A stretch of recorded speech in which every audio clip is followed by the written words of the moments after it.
Salut Jocelyn! Salut Juliette. Les stéréotypes ont la vie dure. Qui n'a jamais offert du rose à une petite fille et du bleu à un petit garçon? Certainement peu de personnes et pour cause. Les grandes enseignes ne nous laissent pas beaucoup de choix.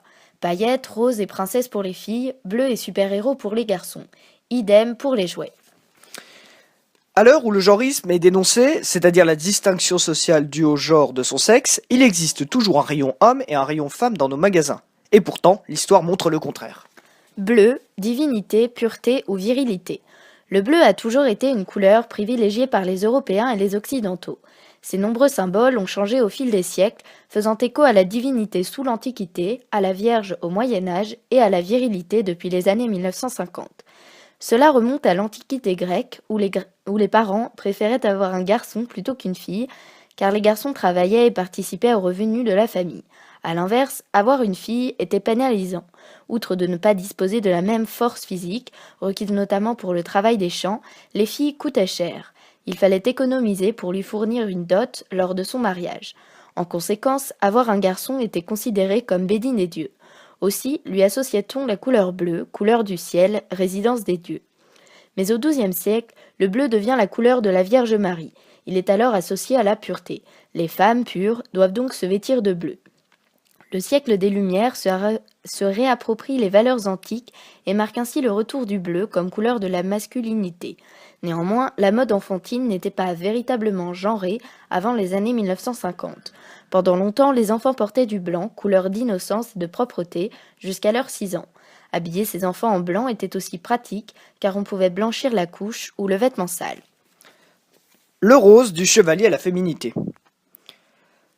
Au XVIIIe siècle, la tradition antique fait son retour en Occident.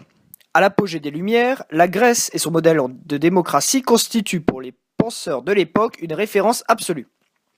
C'est alors que Madame de Pompadour entre en piste. Philippe Rouet, un peintre belge, a mis au point une innovation technique et artistique. Il a inventé un nouveau rose sur la porcelaine de la manufacture royale de Sèvres. La favorite de Louis XV s'entiche de ce rose d'une finesse exquise et la court avec elle. La marquise de Pompadour impose partout à Versailles, notamment sur les tenues des petites filles, mais aussi sur les couvre-lits et même les pots de chambre. Mais la couleur rose n'a pas toujours été associée aux fillettes. Au Moyen-Âge, elle était même réservée aux hommes, comme le montrent les bas des chevaliers. Les femmes s'habillaient en bleu et les hommes en rose, considérés comme étant un rouge clair, or le rouge étant associé à l'agressivité et à la vérité. Mais ce n'est que dans les années 1950, avec la figure de l'actrice américaine et de souveraine Grace Kelly, que le rose prend la dimension que l'on connaît aujourd'hui. L'actrice adorait la couleur rose. Elle décida d'habiller sa nouveau-née, Caroline de Monaco, uniquement en rose. Sur beaucoup de photos prises par les paparazzis ou les photographes officiels, Caroline est alors vêtue de rose de la tête aux pieds. Elizabeth Fisher, historienne de la mode, résume très bien les différentes parties de l'histoire. Pendant longtemps, le rouge et ses dérivés dont le rose faisait partie étaient liés à l'empereur à cause de la tradition antique romaine. Le rouge, couleur vive, couleur du sang, de la vigueur, de la virilité, et la couleur du pouvoir. Petit à petit se déroula une inversion. Le rose devenait une couleur plus douce. Le rose devenait un dérivé du rouge, un rouge moins rouge. Les années 1970 marquent le début des premières échographies. Il est maintenant possible de connaître le sexe de son enfant et ainsi de préparer son arrivée en fonction de son sexe. Dès les années 1980, les grandes marques de mode notamment s'emparent de la code couleur rose pour les fillettes et bleu pour les gaillards. Selon Joe B. Paoletti, professeur à l'université du Maryland de Washington, plus on individualise le vêtement, plus on le vend. Ainsi, elle démontre dans son livre Pink and Blue Telling the Boys from the Girls in America paru en 2012 comment la société de consommation a fait naître la mode enfantine genrée.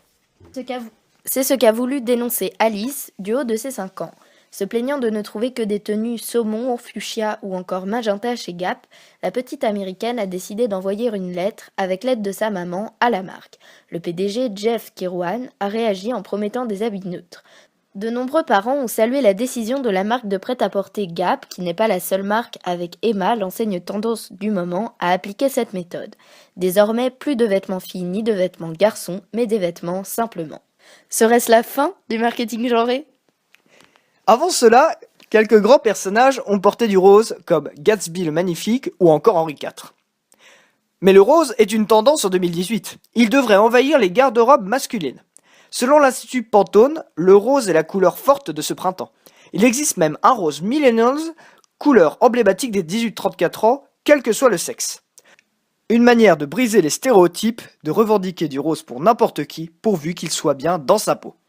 Les clichés ont bien la vie dure.